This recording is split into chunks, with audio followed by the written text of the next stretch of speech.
तर नमस्कार भावांनो, मी आहे तुमच्या सर्वांचा लाडका अरबाज. आज आम्ही गोरेगाव येथे डायरेक्ट शेतकऱ्याच्या प्लॉटवर गाडी भरायला गेलेलो आहे. त्यानंतर बबलू शेठ मालाची तपासणी वगैरे करीत आहे. माल कसा तोडायचा आहे कामगारांना सांगतानी. आणि बबलू शेठ ताटे डायरेक्ट शेतकऱ्याची मदत. डायरेक्ट 25 किलोची मोठ डोक्यावर घेऊन डायरेक्ट छू. त्यानंतर हे तिघं पण मला सोडून आले. पण तुमचा भाऊ लय बेकार, शेतकऱ्याचा ट्रॅक्टर चालू डायरेक्ट खचाटक डायरेक्ट त्यांच्या घरी. त्यानंतर गोपी शेडवरून कॅरेट बिरड देत होते.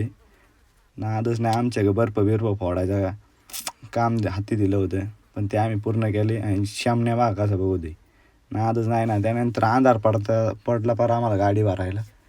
बबलू शेट डायरेक्ट काटा बिजन ओकेमध्ये काम चालू होतं. त्यानंतर गाडी बिडी भरून पॅक करून आम्ही निघालो घरी.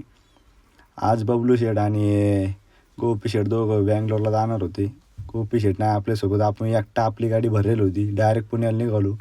मार्केटला आलो अतिशय घातक पद्धतीने. विशेष नाही ना, 45 मिनटात तर गाडी खाली. त्यानंतर गाडीतली घाणबिन कचरा बिचरा सांडलेली फुलं बिलं झाडून बिडून घेतली. मार्केटच्या बाहेर आलो अतिशय घातक पद्धतीने. नादच करून टाकला. आपल्या घराकडे प्रवास चालू केला. पटापट आलो घरी. तर भावांना तुम्हाला ब्लॉग आवडला असेल तर लाईक कमेंट शेअर करा.